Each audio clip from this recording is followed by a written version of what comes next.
I'm Dr. Michael Latola. And I'm Megan Strong. Megan whines to her parents for more money. And I cheat on Dr. D with another dentist. And a look at a Tetracycline-Stained case. That and more on today's Chairside Live.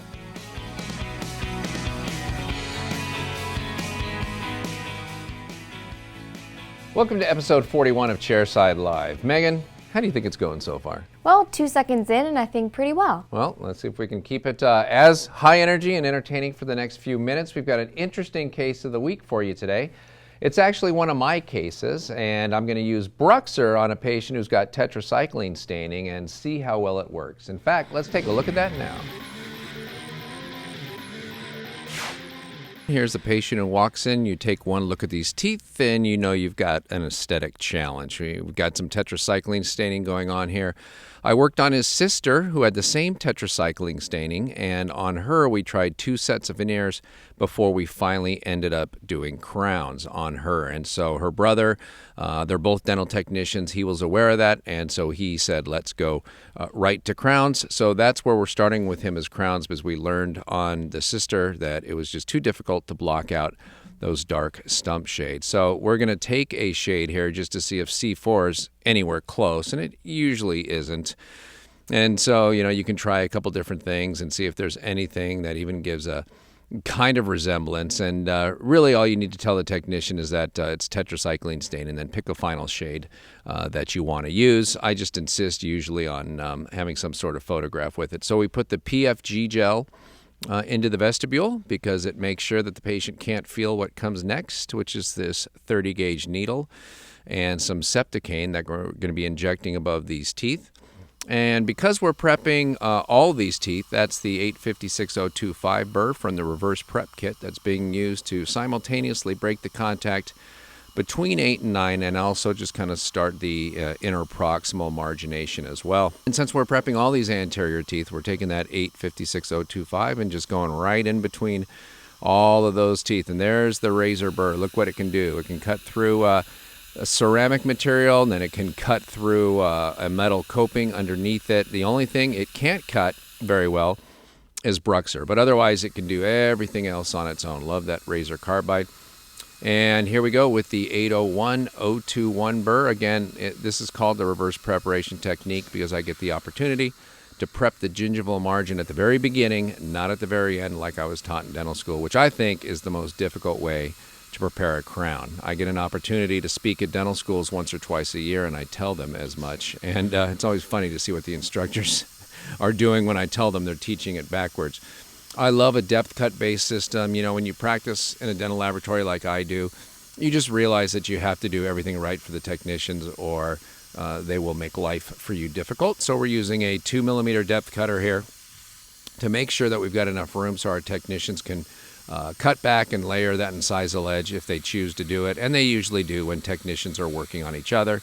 And there's the 1mm depth cut at the junction of the incisal third and the middle third. And so now, once we've got all these depth cuts in place, the gingival, we've got the one at the incisal edge, and we've got our axial one. We're going to take that 856025 burr again and really just go in and remove tooth structure as quickly as we can here, because unlike in a prep sequence that doesn't have depth cuts, we know exactly where we're going here. We've got a little road map. We have a nav unit, if you will, and that is those depth cuts. It's telling us exactly where we need to go. And as you know as well as I do, as we get that enamel off the tooth and get down into that dentin, we can see the darker shades starting to come through. And that's because the tetracycline really doesn't do anything to the enamel itself. The tetracycline gets incorporated into the dentin, and so when we take that enamel off, we lose that somewhat translucent layer over it, and it becomes even more apparent.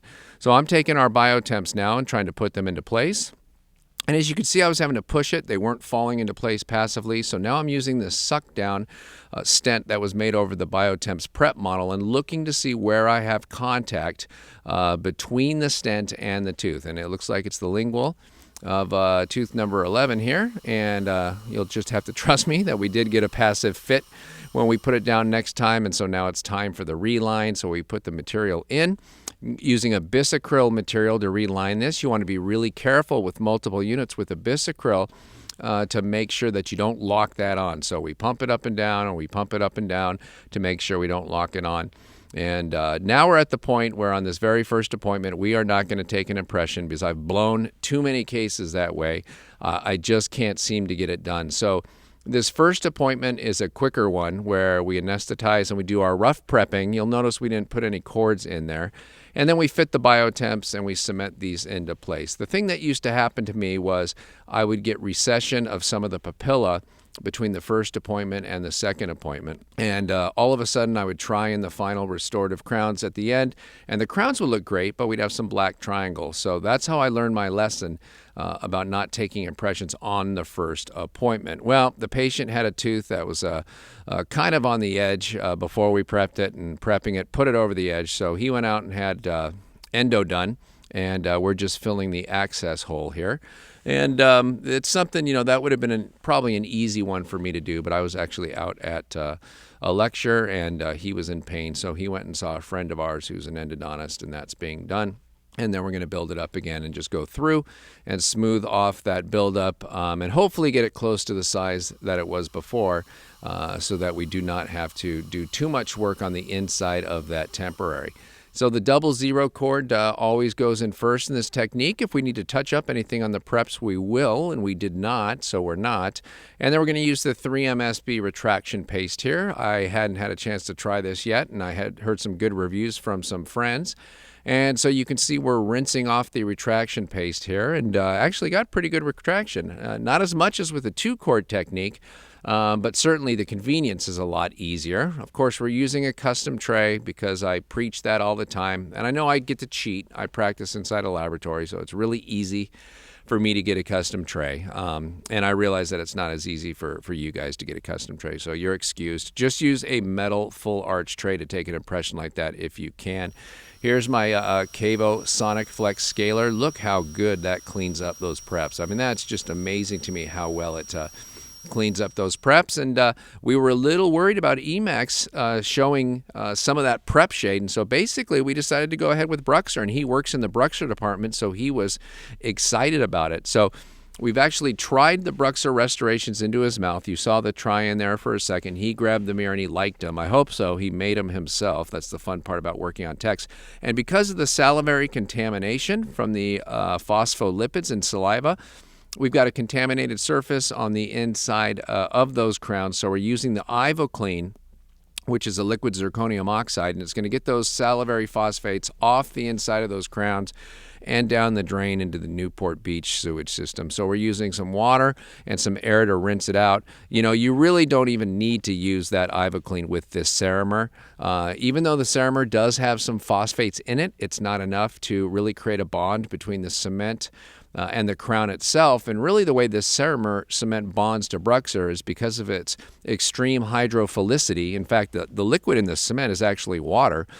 And because of the fact that it forms these nanocrystals. And so we triturate it for 10 seconds, and I spin the tip around, and we're going to clip it into the dispenser here, give it a couple of clicks, and then start to load it into the crowns, and then we're going to go ahead and seat these restorations into the patient's mouth. And of course, we always want to start with teeth number 8 and 9. The Ceramer's got a very nice flow to it as we put it into place. It doesn't take too much pushing. I just use these pine wood sticks to kind of hold it in place and make sure that nothing moves while the cement is setting. And then we go on to put on the rest of those crowns, and through that clever little morph you can see right there, we've got a pretty good look there. We've got some A2 BruxZir in place, and we're not showing any of the stump shade through, and so that's good. Obviously his lower teeth now don't match, but we took him from an edge-to-edge bite to a typical class 1 bite in the anterior with about 1 millimeter of overbite and overjet. And again, this was not somebody who needed to be talked into crowns because he saw what happened when we tried to do it on his sister. And so I'm usually somebody who really likes Emax crowns in the anterior, but for a case like this where we've got some intense, ugly prep shades underneath, I'm going to go with the BruxZir because I know it's going to block it out. And when we do multiple units, like 8 in a row like this, they're all going to match and look pretty good and be high strength at the same time. Thank you for that, Dr. D. My pleasure. Now let's go to a segment we like to call Viewer Mail. This week's viewer mail comes to us from Dr. Jerry Kirk, and he writes, "Hello, In previous editions of Chairside Live, Dr. T spoke of a triple tray which uses a small metal frame. I've been unable to locate this type of product in the major dental company catalogs. Could you please research this item on my behalf? Thank you. Yes, well, I'd be happy to research it. Is he talking to me? Yes, Dr. Okay. T. Dr. T. Well, I guess I could understand that. T and D sound alike, but it is D. D like D. I don't know if that's backwards or not, but do I look like a Dr. T to you? I don't know. I don't feel like a Dr. T necessarily, but I feel like more of a Dr. D, and maybe we're not enunciating clearly, but it is D as in Ditola. But there is a capital T in the middle, so I guess it's understandable somewhat. But Jerry, you know what? I've got the answer for your questions anyway. I've talked about two trays, so I'm not exactly sure which one you were referring to. This is my favorite disposable metal tray. This is the Quad Tray Extreme from Clinician's Choice. And this is my favorite high-strength disposable tray. You can see that when I take it and squeeze it, it's very difficult to be able to squeeze it and compress it at all.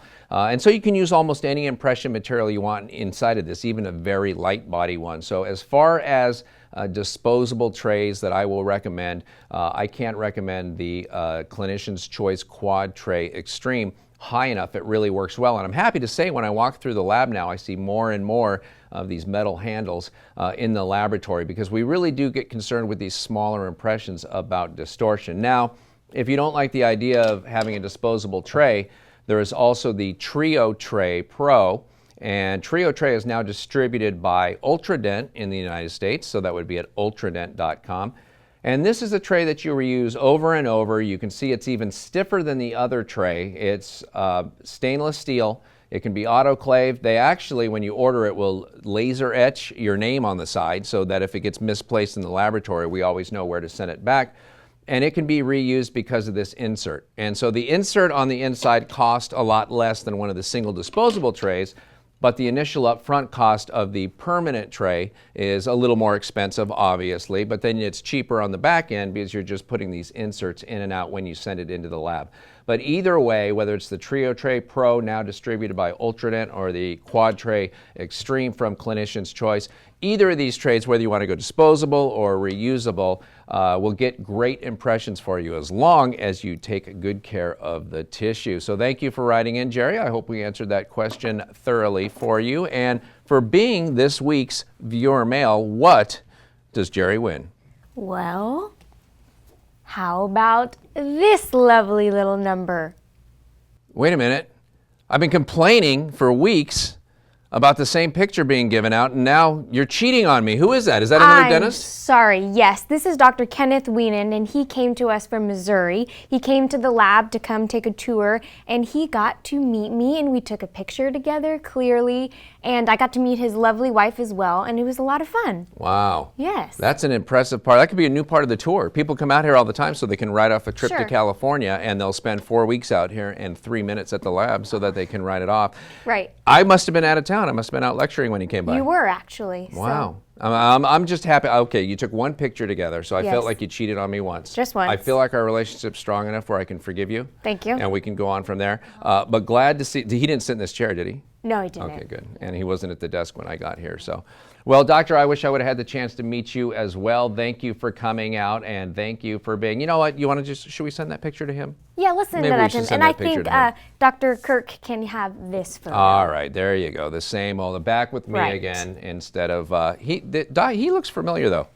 How about Orville Redenbacher? Because he said when he was here that every day at work he wears a white t-shirt with a red bow tie, and all of his patients say that he looks like Orville Redenbacher. Wow, I Yeah. guess so. Yeah, I've eaten my fair share of Orville Redenbacher popcorn over the years, and I can picture what it looks like. First, I was thinking the Quaker Oats guy. Right. And then I was thinking Colonel Sanders. But you're right, it's Orville Redenbacher. And I tell you what, that's what everybody wants their dentist to look like, that gorgeous, full head of gray hair. I mean, that's the look of knowledge. My dad, who was a dentist, used to tell me you need two things to be successful as a dentist. Gray hair for the look of wisdom, and hemorrhoids for the look of concern. So that as you would sit and talk to the patients, they could see that you were Right. feeling your pain. So I'm 0 for 2. Right. I have neither. I wish I'd get one, the gray Right. hair, or I'll take either one. I'd be happy with either one, Right. but I'm striking out so far. You got any news for us today? Yes. In what might be a sign of an improving economy, the average gift from the Tooth Fairy was up 32 cents last year. According to Delta Dental's original Tooth Fairy poll, the average gift found under the pillow last year was $2.42. It was $2.10 in 2011. In 2012, the most common amount left by the Tooth Fairy was $1. Turns out, the first tooth to be lost is the moneymaker. The average amount given for the first tooth was $3.49. That has gone up a lot. Yes. Since I was a kid, and that was a lot longer time ago before you grew up. But it was a quarter, back in the day when I was growing up, and it was depressing. And to hear it be like at $2.40 now, and this is according to Delta Dental, of all people. I'm a Delta provider, and so I have to write off 20% of that. And so I'm only allowed to give that. Once again, it's the insurance industry crushing us. I'm only allowed to give $2.20. Do you remember how much you got? Yeah, I remember it was usually $1. $1, just a straight dollar bill. So, I mean, come on. What? It doesn't seem like enough to you? No, I think I should get I think now $2 seems like more of the number that we probably should be giving. So you're going to retroactively sue your parents? Yeah. So Mom and Dad, I would like to now formally request that I can have the payment from all the teeth that I've lost in my life. How old would you normally be when you lose your first tooth? Because I was older, and so was my brother. The first time I lost a tooth, I was in like 2nd grade. Really? Yeah. So I was probably around like 7 years old. Mm-hmm. But you're both slow developers? Right. Apparently we both, and then now my nephew, my brother's son, hasn't got any of his teeth yet, and he's almost a year old. Right. So the teeth don't want to come in quick. Mine was in 2nd grade, but I was 13. Oh, wow. So slow learner as well. Yeah, I had to repeat. Right. A lot. Yeah. Any other news? Yes. A Florida dentist accomplished what most of us will never achieve in our lifetime. The 59-year-old has run a marathon in all 50 states and was recognized as a certified member of the 50 States Marathon Club. He began in 1983 with the Detroit Free Press Marathon and finished his last marathon in September in the Omaha Marathon. He has completed 77 marathons in all. That is 2,017 competitive miles. The dentist says running gives him a sense of purpose and accomplishment. That's an amazing story. Yes, it's pretty incredible, and his personal record actually was in the Boston Marathon in 1995, and his record was 3 hours and 14 minutes. That is flying. Yes. That is really moving. That's an amazing story, and he's not the only dentist to have an experience like that. Dr. John Farah, the founder and the guy who runs the Dental Advisor in Ann Arbor, Michigan, is also an avid runner. In fact, he's run 123 marathons. He's 69 years old, still going strong. He estimates that through his entire lifetime, he's run 80,000 miles. I haven't kept a car that long in my lifetime to this point. Unbelievable. And he started running his first race when he was 12 years old. He knew he was fast and that he had a lot of drive, and it began this long process for him competing. And when you go to his website, all of his times, his marathon times, just kind of scroll across the top, and his other race times, and it's really fascinating. In fact, he's written a book recently with a co-author and his son called Let's Pick It Up a Bit. And of course, that's kind of an informal saying amongst runners when you want to actually run a little faster, right, but be polite about it and say, let's pick it up a little bit. I remember when you and I were both training for a local half marathon last year. You were coaching with a running club, and you got the beginners. And I remember I would be running in one direction, and you would be running with these these slower type of people coming this way. And I'm sure once or twice you said, let's pick it up a bit. Let's pick it up. And I said it a bunch in my head too as well. Come on, let's pick it up. Let's pick it up. Exactly. And sometimes it is a painful thing to do. And that's why it's amazing that you can see dentists like this who are able to have full careers. In the case of Dr. Farah, running the Dental Advisor, who we've used for many of our clinical studies, like on BruxZir, and that we're getting ready to start another one with them, and they've tested our intraoral camera.